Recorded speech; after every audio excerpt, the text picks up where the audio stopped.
Les 8 erreurs SEO à éviter lors d'une refonte de ton site e-commerce. Si tu ne me connais pas déjà, moi c'est Jean-Marie Evin et je suis consultant SEO en freelance. Et donc dans cette vidéo, on va voir justement les 8 erreurs qu'il faut absolument éviter si tu veux pas que ton site e-commerce se retrouve en deuxième page de Google. Effectuer une refonte de son site internet, c'est vraiment une étape critique. Imaginons que vous vouliez changer de CMS, changer de design sur votre site. Il faut savoir que tout ça, ça va vraiment avoir un impact potentiel hyper important sur votre référencement. Donc restez bien jusqu'à la fin de cette vidéo.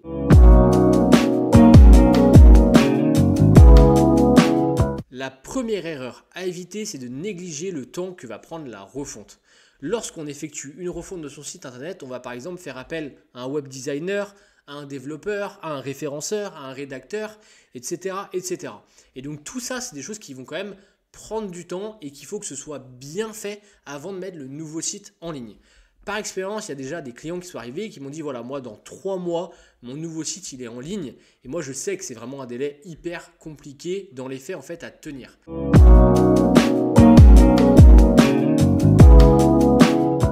Lorsque vous allez par exemple passer, je ne sais pas, d'un site e-commerce qui était peut-être sur PrestaShop à Shopify, dans certains cas, vous allez être obligé de modifier le format d'URL. Mais si vous pouvez l'éviter, vraiment gardez-les. Imaginons par exemple que vous avez le nom de votre site /produit / le nom de votre produit sur votre ancien site. Essayez vraiment de garder ce format-là sur le nouveau site. Pareil, ne changez pas de nom de domaine, sauf vraiment si vous avez besoin pour une raison. Gardez votre nom de domaine, ça va vous permettre aussi de garder entre guillemets votre historique en termes de référencement. Je mets quand même un disclaimer et un point très important par rapport à ça, c'est que si votre site c'est https://www. Votre nom de domaine, restez bien sur ce format-là après la refonte. Parce que si vous enlevez les 3W, pour Google en fait ce sera entre guillemets compris comme un site qui est différent. Donc 1. Évitez de modifier au maximum le format d'écriture des URL. Et 2. Évitez au maximum aussi de changer de nom de domaine.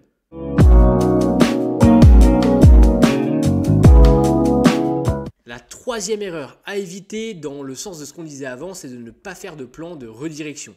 Donc, imaginons pour X ou Y raison que vous avez un peu ou beaucoup modifié vos URL, il faut que vous fassiez un plan de redirection. En quoi ça consiste ? Ça consiste à faire le lien entre les anciennes URL et les nouvelles URL. On va faire le lien à l'aide de redirection 301, ce qui va notamment permettre du coup à Google de passer de l'ancienne URL qu'il connaît déjà vers la nouvelle URL et du coup l'intégrer et comprendre voilà, que cette page-là, c'est devenu maintenant cette page-là. C'est justement un des facteurs de crash entre guillemets lors d'une refonte où voilà, des fois il n'y a pas de plan de redirection, donc Google il va voir toutes les anciennes pages, il ne sait plus, elle mène plus nulle part, il va voir des nouvelles pages. Non, il faut faire le lien entre les anciennes pages et les nouvelles pages pour que tout se passe bien, vous gardiez votre popularité, etc.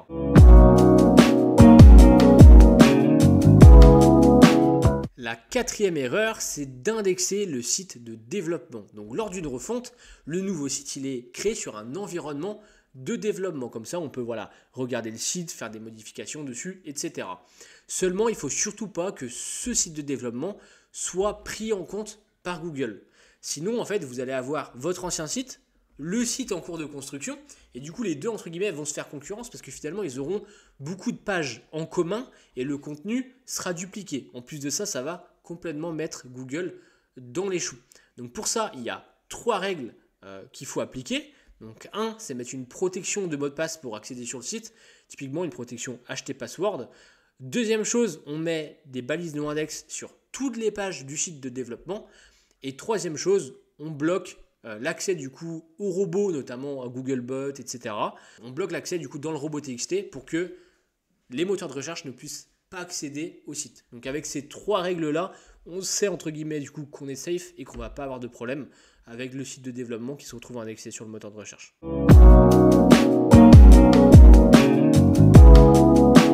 La 5e erreur à éviter, c'est de mal gérer l'usage du JavaScript. Donc le JavaScript, c'est quoi ? C'est tout simplement un langage de programmation qui est utilisé sur les sites internet, notamment pour amener certaines animations sur le site. Peut-être quand on clique, on a un bout de texte qui s'affiche, etc., etc. Et donc ça, justement, il faut savoir qu'il peut y avoir des problématiques pour Google. Google ne va pas forcément toujours bien interpréter le JavaScript. Donc il y a des bonnes pratiques par rapport à ça qu'il faut connaître. On parle notamment voilà, de CSR, de SSR, d'alternatives HTML pour le moteur de recherche, etc. Ce qu'il faut globalement comprendre, c'est qu'il faut vraiment maîtriser l'usage du JavaScript pour que quand Google navigue sur le nouveau site, il puisse lire l'entièreté des contenus et qu'il n'y ait pas certaines parties en fait, qui soient inaccessibles et illisibles tout simplement pour lui, au risque en fait, de perdre en référencement, parce qu'avant il avait accès à ce type de contenu-là, et demain il aura peut-être plus accès sur le nouveau site.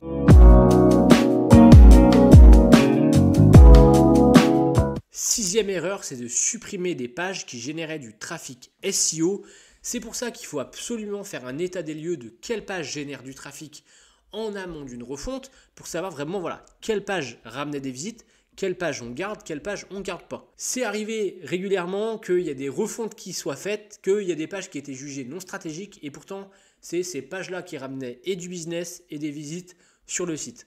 Donc super important, on fait un petit tour dans la Google Search Console, on regarde voilà, quelle page génère du trafic et par rapport à ça, on prend en considération le fait que si on les supprime, on se ferme la porte à un certain nombre de visiteurs de manière automatique.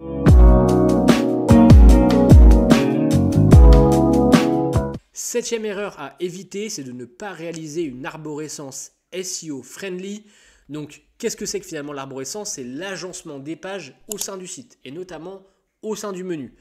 L'idée quand on va optimiser un site pour le référencement, c'est de créer une architecture, notamment au niveau des catégories, des sous-catégories, des produits, etc., qui répond aux recherches des internautes afin de se positionner sur ces mots-clés-là. Si par exemple on vend du matériel de running, on va vendre voilà, chaussures de running pour hommes, chaussures de running pour femmes, chaussures de running junior. On va avoir un ensemble de catégories, etc. qui vont être créées. Et donc si on ne prévoit pas le SEO avant la refonte, on va créer un menu qui ne sera pas forcément adapté aux recherches de Google. Et du coup, à terme, ça va pénaliser notre référencement.